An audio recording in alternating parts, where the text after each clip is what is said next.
먼저 이 두려움이라고 하는 토픽으로 말씀을 시작해 보겠습니다. 여러분 혹시 두려워하는 존재, 무서워하는 대상이나 물건이 좀 있으십니까? 어떤 분들은 안타깝게도 목사님이 두렵다고 하는 분도 계시는 것 같아요.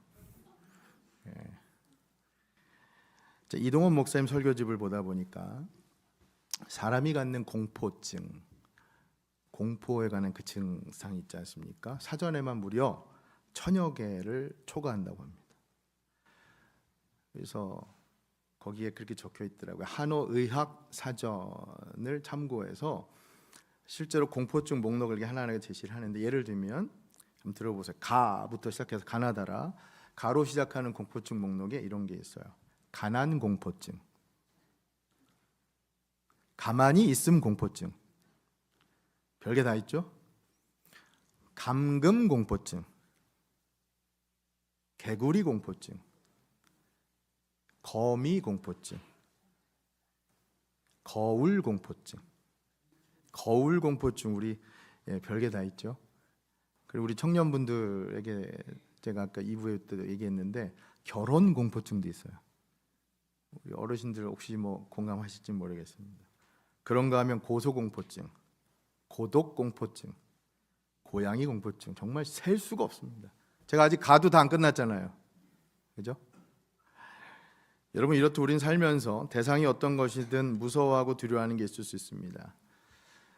제 생각에 두려움 없는 사람 없어요. 하지만 저는 오늘 말씀을 통해서 두려움을 떨쳐내고 이겨내는 방법, 예수님께서 알려주신 방법을 여러분께 알려드리려고 합니다. 그것은 다름 아닌 오늘 설교 제목, 믿음입니다. 바라기는, 그래서 저는 오늘 말씀을 통해서 여러분들 모두가 거친 풍랑 속에서도, 이 험한 인생 역경 속에서도 두려움을 떨쳐버릴 유일한 근거, 유일한 존재 되시는 예수님을 향한 믿음을 다시 한번 발견하는 은혜를 얻었으면 좋겠습니다. 여러분, 이번 달 임마누엘교회 달력 유심히 보셨습니까?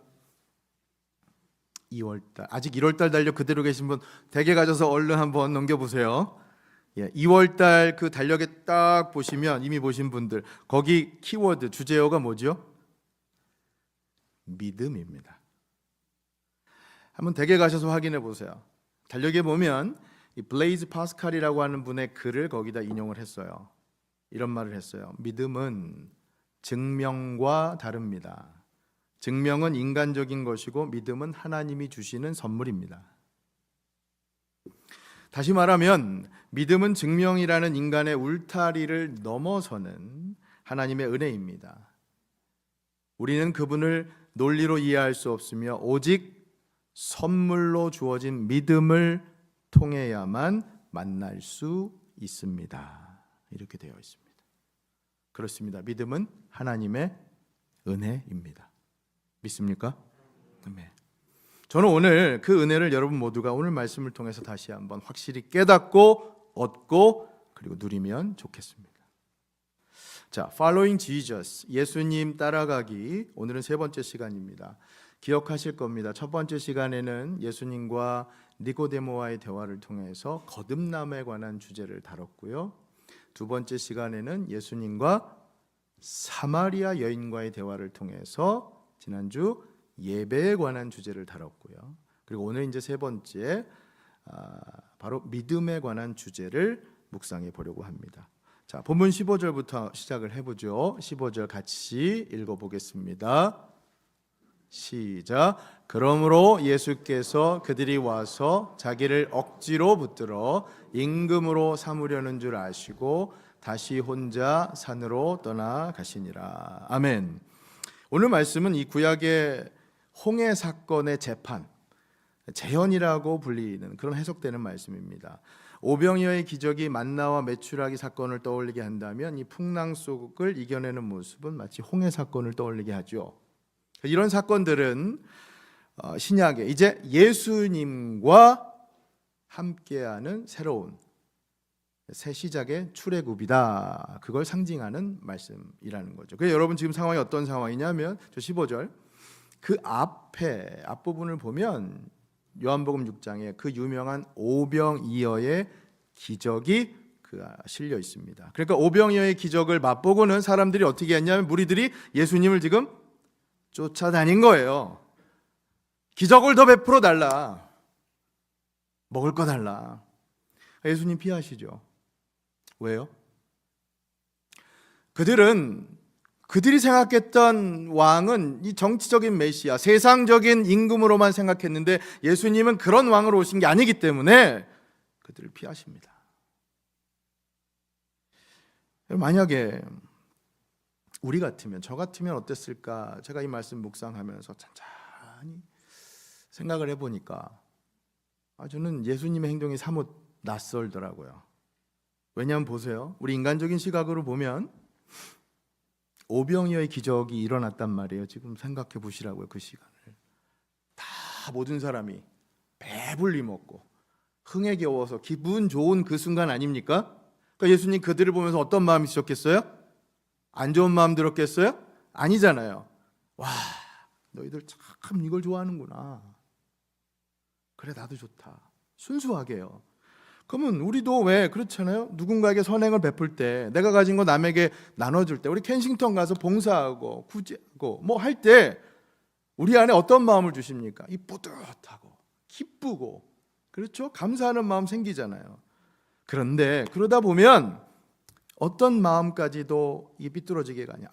그래, 앞으로 저들이 내가 먹을 거 주고 배부르게 하며 항상 나를 따라다니는 애들 되겠구나.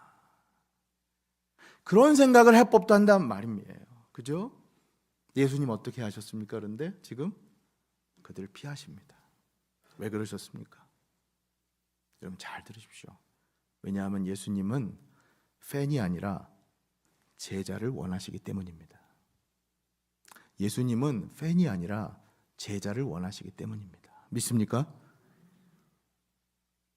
주는 거 먹고 배불러서 그것만 따라다니는 그런 무리가 아니라 어렵고 힘들어도 믿음으로 예수님 따라가는 제자를 원하시기 때문입니다. 여러분, 우리가 익히 아는 주제죠. 팬인가 제자인가. 예수님 팬을 원하신 게 아니라 제자를 원하시기 때문에 무리를 떠나신 거. 이게 오늘 설교의 배경입니다, 여러분. 여러분, 이 말씀 깊이 묵상해 봅시다. 실은 오늘날 이 땅에 많은 교회들이 자성해야 할 부분이 바로 이겁니다. 왜냐하면 교회의 이 많은 대다수가 제자가 되려고 하는 게 아니라 왕으로 군림하고 주인이 되려고 하는 모습.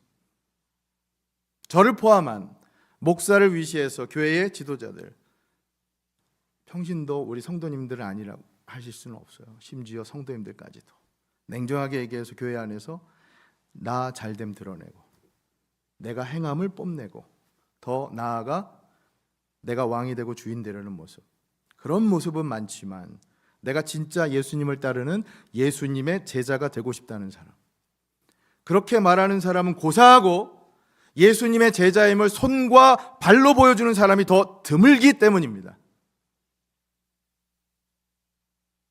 심지어 예수님을 왕으로 삼는다고 고백하는 사람들도 겉으로는 그렇게 표현할 수 있을지 모르지만 실제로는 속으로는 오히려 자신이 왕 되려는 시도가 얼마나 많습니까? 사랑하는 여러분, 그걸 버려야 합니다. 그걸 꺾어야 하는 줄로 믿습니다. 간혹 보면 목사들 중에도 자신의 설교와 리더십을 흠모해서 따르는 성도님들을 마치 자신을 따르는 제자로 만들려고 하는 사람도 있을 수 있어요. 심지어 그렇게 해야 한다고 충고하는 성도님들도 계십니다. 목사님 사람 만들어서 목회 편하게 하셔야죠. 목사님 제자 만들어서 그들이 교회 일 하게 하셔야죠. 아닙니다, 여러분. 아무리 생각하고 기도해도 절대 그건 아닙니다. 사랑하는 여러분, 성경 말씀을 하나님의 말씀으로 믿고 가르치고 선포하는 제가 오히려 오늘 이 말씀을 근거로 여러분에게 담대하게 선포하길 원하는 것은, 제자는 사람의 제자, 목사의 제자가 아니라 예수님의 제자입니다.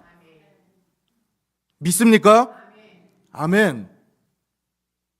그러니 저를 포함해서 이 땅의 어느 목사이든 목사는 성도님들이 예수님의 제자가 되도록 도와주는 거죠. 그런 차원에서 오늘 말씀이 굉장히 중요한 말씀이라는 거예요. 목사님 편 만드셔야죠. 아니요, 괜찮습니다. 오늘 말씀이 왜 중요하냐? 왜냐하면 그렇다면 예수님께서는 자신을 따르는 사람들이 팬이 아니라 제자로서 살아가길 원하신다면 무엇을 갖고 그들이 살길 원하시는가? 그게 뭐냔 말이에요. 결론부터 말씀드리면 여러분 다시 한번 제목 보세요. 그것은 바로 믿음입니다. 풍랑 속에도 두려워하지 않는 그런 믿음 갖고 살기를 예수님은 원하십니다. 사랑하는 여러분, 바라기는 부디 저는 여러분들 모두가 following Jesus, 예수님 따라가는 제자가 되기 위해서 예수님 주시는 것으로 먹고 배부르는 것에 만족하는 것, 그걸로 끝나는 게 아니라 오병이어의 기적만으로, 그것만으로 바라볼 것이 아니라 예수님께서 원하시는 그 믿음을 갖고 소유하며 예수님 따라 살아가시기를 예수님 이름으로 간절히 축원합니다. 아멘. 정말 간절히 바랍니다. 자, 그럼 본문으로 좀 더 들어가서요. 예수님께서 원하신 믿음은 구체적으로 어떤 믿음인가? 본문을 통해서 한번 찾아보죠. 이번에는 16절부터 18절까지의 말씀 세 절을 좀 읽어보겠습니다. 시작.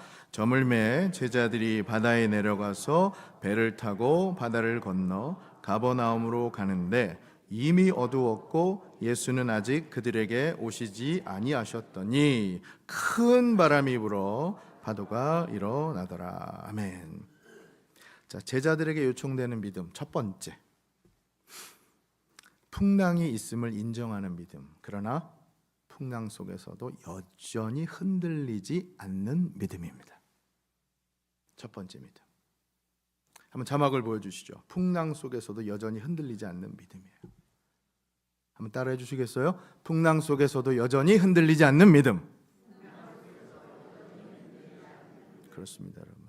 정황상 방금 전 읽은 말씀, 아마도 예수님께서 제자들에게 먼저 가버나움으로 가라고 말씀하신 거예요. 다른 복음서를 보면 그렇게 또 되어 있죠. 풍랑을 근데 만난 거예요.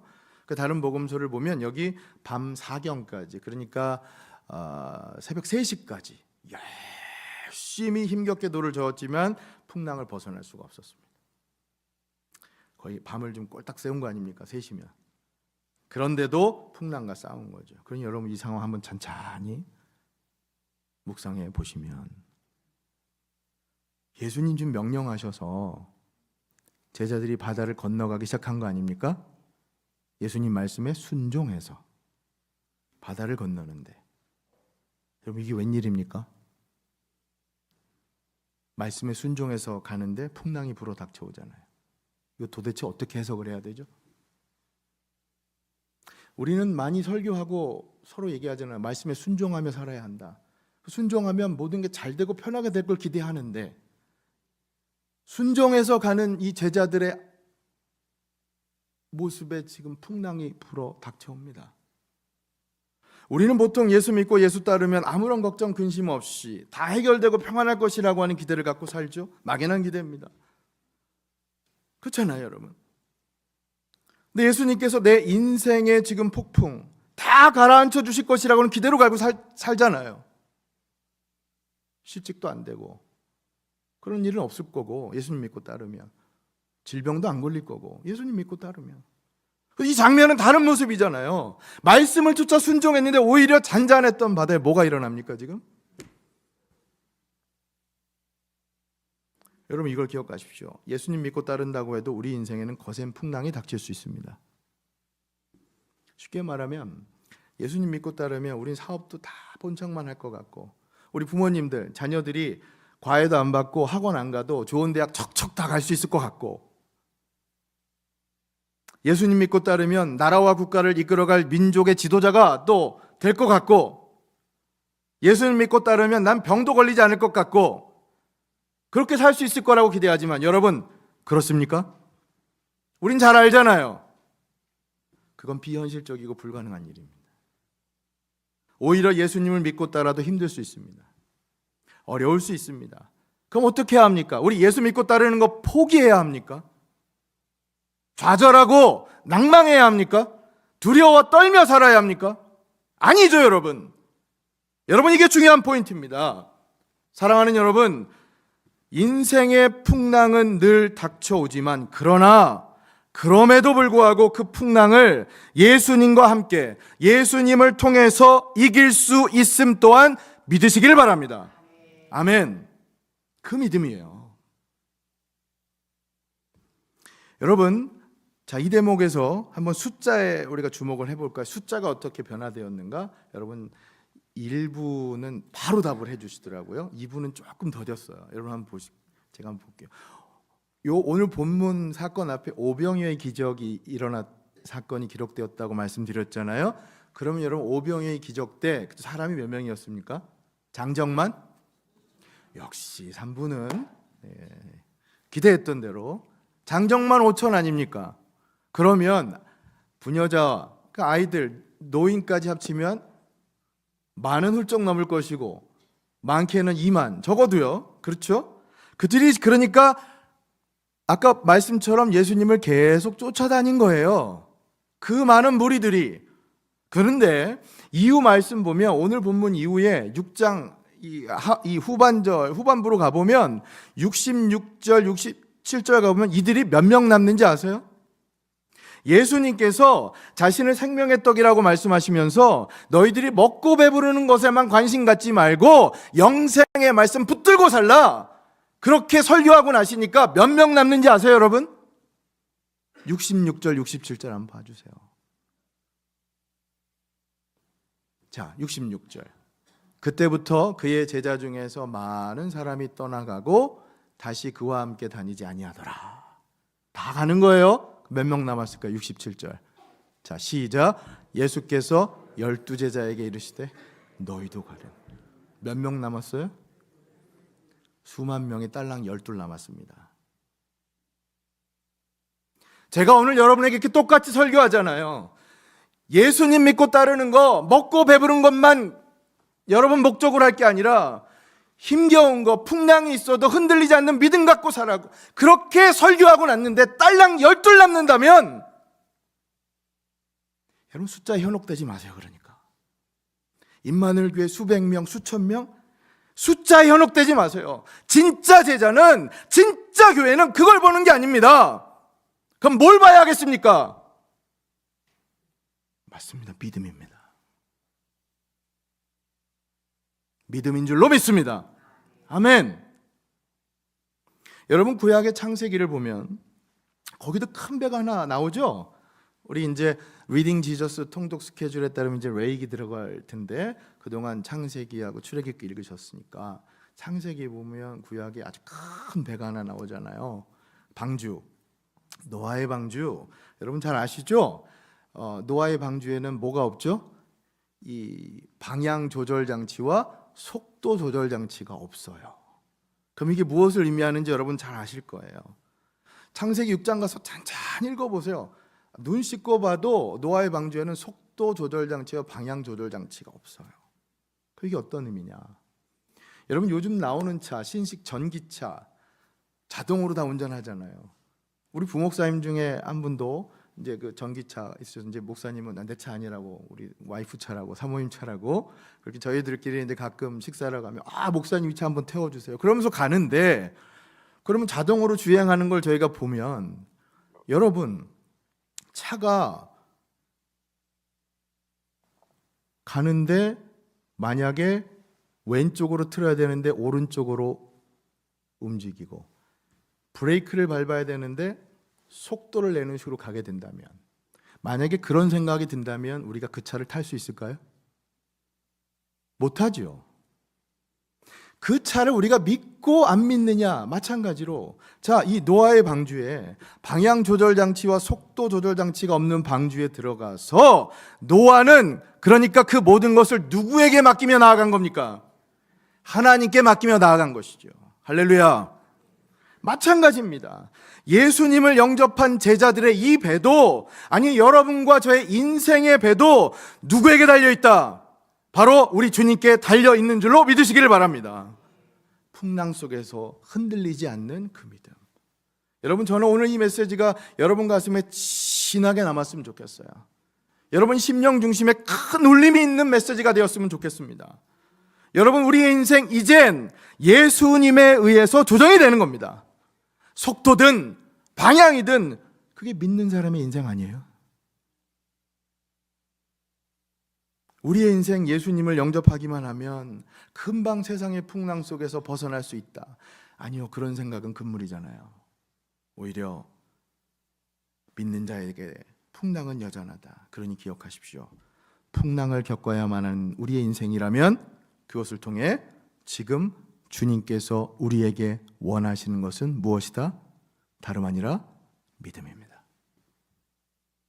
우리의 인생 방향과 속도를 주님께서 조정해 주신다고 하는 그 믿음. 우리의 교회 주님께서 그 방향과 속도를 이끌어 가신다고 하는 그 믿음. 부디 그 믿음으로 예수님 온전히 따라가는 여러분과 우리 임마누엘 교회 될 수 있기를 예수님 이름으로 간절히 축원합니다. 아멘. 자, 두 번째. 낸이라고 말씀하시는 예수님을 의지해서 두려움을 극복하는 믿음입니다. 자, 그 믿음이 또 어떤 믿음이냐? 조금 길죠? 자, 길어도 우리 이제 자막 보면서 같이 한번 읽어보겠습니다. 시작. 낸이라고 말씀하시는 예수님을 의지해 두려움을 극복하는 믿음. 자, 예수님께서 제자들을 어떻게 구원해 주셨는가? 조금 더 이제 디테일하게 그 구원의 과정을 좀 보겠습니다. 자, 이번에는 19절, 20절 두 절의 말씀인데요. 같이 읽어보죠. 시작. 제자들이 노를 저어 10여리쯤 가다가 예수께서 바다 위로 걸어 배에 가까이 오심을 보고 두려워하거늘 이르시되 내니 두려워하지 말라 하신대. 아멘. 여기 10열이라고 되어 있죠. 이제 우리 한국에서 오래 이제 예전에 사신 분은 이 리가 사실은 또 가까운 이게 친숙한 단위이지만 원문을 헬라어를 보면은 25에서 30 스타디온이라고 돼 있어요. 스타디온이 뭐냐면 1 스타디온은 제가 설명 한번 드린 것 같아요. 스테디움, 경기장 사이즈입니다. 그러니까 1 스타디온은 600피트예요. 미터로 바꾸면 180에서 200미터 정도. 그러니까 25에서 30 스타디온 하면은 계산하면 얼마가 되냐면 5에서 6km 정도입니다. 그 정도로 되는 거리예요. 근데 이 갈릴리 바다가 그 폭이 12km 정도 된다고 합니다. 그러니까 5에서 6km면 지금 어느 정도 온 겁니까? 반 정도 온 거죠. 맞습니다. 밤새 풍랑 속에서 노를 저어 힘겹게 왔는데 지금 반밖에 못 온 거예요. 그런데 그때 누가 등장하십니까? 예수님께서 등장하시는 거예요. 저쪽 풍랑 저쪽에서 무리를 걸어오신 그걸 보니 제자들이 어땠겠어요? 엄청 놀랐죠. 두려워했습니다. 하지만 그때 들려주시는 우리 주님의 음성 뭐라고 말씀하시죠? 내니 두려워 말라. 여러분, 오늘 이 말씀 제가 가장 강조하고 가장 집중하고 싶은 말씀입니다. 내니 두려워하지 말라. 제가 그 한 목사님 설교를 듣는데 이분이 경상도 분이신 것 같아요. 그래서 이 내니라고 하는 말을 이 경상도 분들은 이거가 진짜 짧게 어떻게 이렇게 예수님 말씀 그렇게도 들릴 수 있다라고 얘기를 하시더라고요. 내니라고 하는 건 나다. 경상도 분들 뭐라고 하시면 내다. 그렇죠. 그런 말처럼 정말 이렇게 짧게 말씀하신 것처럼 별거 아닌 것처럼 들릴 수 있는 말. 그러나 실제로는 이 안에 굉장히 심오한 메시지가 담겨 있다. 여러분, 오늘 그것을 여러분과 좀 나누려고 합니다. 이게 무슨 의미가 담겨 있느냐? 제가 이렇게 질문을 한번 드려볼게요. 여러분, 지금까지 살면서 나다. 좀 더 살갑게 나야. 그렇게 말할 수 있는 사람 있으세요? 그런 사람 없다면 참 힘든 인생을 살아오신 것 같죠. 그렇죠? 생각해보면 나야라고 하는 말, 나야, 이 말은요, 그런 말을 할 수 있는 사이, 그런 사이에 사람이 있다는 건 굉장한 축복입니다. 그렇죠? 누군가가 나를 알아주는 그만큼 가깝고, 그리고 누군가와 같이 길 걸어갈 수 있는, 그리고 내가 아프고 힘들 때 함께 그것을 나눌 수 있는 그런 사이. 이 나야라는 말을 통해서 함축적으로 녹아 있다라고 해도 과언이 아니에요. 그만큼 친밀하다는 거예요. 이름도 안 부르잖아요, 여러분. 아무개야, 찬우야, 이름을 부를 필요도 없어요. 나야. 그래도 누군지도 알고 그 마음도 다 헤아릴 수 있는, 그게 바로 이 나야라는 말이에요. 여러분, 반대로 거꾸로 생각을 해보세요. 만약에 여러분들이 정말 친하다고 생각한 누군가에게 전화를 했어요. 나야. 근데 상대방이 누구세요? 라고 하면 여러분 얼마나 불안합니까? 마음에 상처가 되죠. 예, 접니다 라고 했어요. 이름도 안 밝혔는데. 근데 상대방은 그거 생각하느라고 누군지 한참 아무 말도 안 하는 그런 경험 해보셨어요? 그러면 이때의 상황이 얼마나 무안하고 상처가 되는지 여러분 잘 아실 거예요. 그러니 여러분, 이 나야라고 하는 말은 아주 특별한 관계, 아주 친밀한 관계에서만 쓸 수 있다는 말이에요. 가장 흔한 예가 부부관계죠. 그렇죠? 여보 나야, 다 알잖아요. 그런가 하면 우리 부모님과 자녀와의 관계, 나야 엄마야, 나야 아빠야. 바로 그런 의미에서 사랑하는 여러분, 저는 여러분과 예수님의 관계가 그런 관계가 될 수 있길 진심으로 축복합니다. 나야 한마디면 되잖아요. 예수님 나야 그 음성을 들으시면서 그 친밀한 교제를 하시면서 예수님을 알아가고, 그래서 그 예수님께서 나와 함께하고 계시다고 하는 그 확실한 믿음 붙들고 어떠한 역경이 와도 두려워할 것이 아니라 그 두려움을 떨쳐내고 이겨내며 살아가실 수 있기를 예수님 이름으로 간절히 축원합니다. 아멘. 내니라고 하는 이 말씀에 의지해서 두려움을 극복하며 살아가는 믿음. 여러분, 제가 수차례 이미 설교했지만 실은 여기 내니라는 말씀이요, 제가 학문적으로 신학적으로 많이 얘기했잖아요. 이게 헬라어로 에고에임입니다. 에고에임이 나는 뭐뭇이다. 신년 특별 기도회 때도 예수님의 예수님 이야기 시리즈 하면서 많이 강조했던 거잖아요. 나는 뭐뭇이다. 구약의 출애굽기에 하나님께서 모세에게 알려주셨던 그 이름, 나는 스스로 있는 자이다. I am who I am. 바로 그 똑같은 말이 바로 여기 나다라는 말이에요. 내니. 그러니까 예수님 지금 뭘 말씀하고 계신 거냐? 내가 바로 그 하나님이다. 내가 바로 너를 창조하고 너를 구원하고 너를 지금 지키고 인도하는 너의 하나님이다. 나다. 그러니 아무런 걱정하지 말고 두려워하지 말라. 이제부터 내가 너를 이끌어가고 지켜낼 것을 믿고 살아가라. 사랑하는 여러분, 바로 그 메시지가 이 말씀 안에 잠겨 있다라고 하는 것입니다. 내니 두려워하지 말라.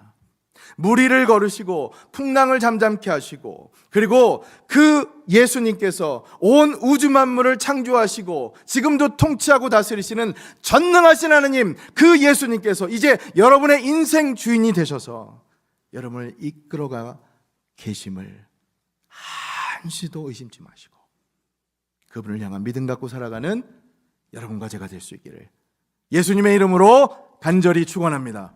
아멘. 그렇습니다. 제자들에게 요구되는 믿음이 바로 이 믿음이라는 거. 두 번째, 나니, 나다 라고 하는 이 음성 들으면서 두려움을 이겨내는 믿음. 자, 말씀 맺겠습니다. 끝으로 이 점을 강조하면서 말씀 맺으려고 합니다. 사랑하는 여러분, 하나님의 주권 가운데 살아가는 사람, 이렇게 예수님 내 인생 책임져 주신다라고 하는 그 믿음 갖고 살아가는 사람의 한 가지 특징이 있습니다. 뭘까요? 어떻게 살까요? 결론은 맞습니다. 평안입니다. 믿음 갖고 사는 사람은 여러분 평안합니다. 두려움이 없거든요. 걱정이 없거든요. 시편 107편 29절 30절 보면 이런 말씀이 있어요. 자, 같이 한번 읽어볼까요? 시작. 광풍을 고요하게 하사 물결도 잔잔하게 하시는도다. 30절. 그들이 평온함으로 말미암아 기뻐하는 중에 여호와께서 그들이 바라는 항구로 인도하시는도다. 아멘. 여러분, 이 시편 107편의 말씀이 현실화된 말씀이 바로 오늘 본문의 말씀이에요. 요한복음 6장의 말씀. 누구를 통해서? 누구와 함께함으로써? 예수님을. 그렇습니다. 제자들이 실제로 이걸 경험했어요. 오늘 말씀 6장 21절 마지막 절 보면 똑같이 그렇게 돼 있어요. 확인해 볼까요? 자, 시작. 이에 기뻐서 배로 영접하니 배는 곧 그들이 가려던 땅에 이르렀더라. 아멘. 보세요. 평온하고 기뻤고 그들이 가려던 목적지에 도착합니다. 여러분, 이것이 바로 예수님 따라 살아가는 자들 그 인생의 결론입니다. 예수님 따라 살아가는 자들 그 인생의 결과요 결론이 바로 저 말씀입니다. 사랑하는 여러분, 부디 이번 한 주도 여러분 살아가시면서 샬롬 평안하시길 바랍니다. 예, 기억하십시오. 내니 두려워하지 말라는 말씀, 이 말씀은 세상의 힘, 내 스스로의 힘이 아니라 이제 누구의 힘에 의해서 살아가라? 예수님의 힘에 의지해서 살아가라는 말씀입니다. 그렇잖아요? 그러니 여러분들 힘만으로 힘겹게 이번 한 주 노저으려고 하지 마세요. 우리 비즈니스 하시는 분들 새벽부터 밤 늦은 시간까지 정말 힘드시죠. 직장생활 하시는 분들 상사, 부하 눈치 보며 하나하나 하시는 거 참 힘드시죠. 여러분들 힘만으로 힘겹게 노저으려 하지 마시고, 누가 여러분의 배, 인생의 배를 이끌어 가십니까? 예수님, 전능하신 하나님, 그분께서 풍랑도 이겨내는, 두려움을 극복하는 믿음 통해서 여러분 그 믿음 보시고 여러분 삶을 이끌어 가시는 거 기억하시고, 부디 이번 한 주도 그분께서 주시는 참 평안 누리며 살아가실 수 있기를 예수님 이름으로 축복합니다. 아멘. 사랑하는 여러분, 평안하십시오. 아멘.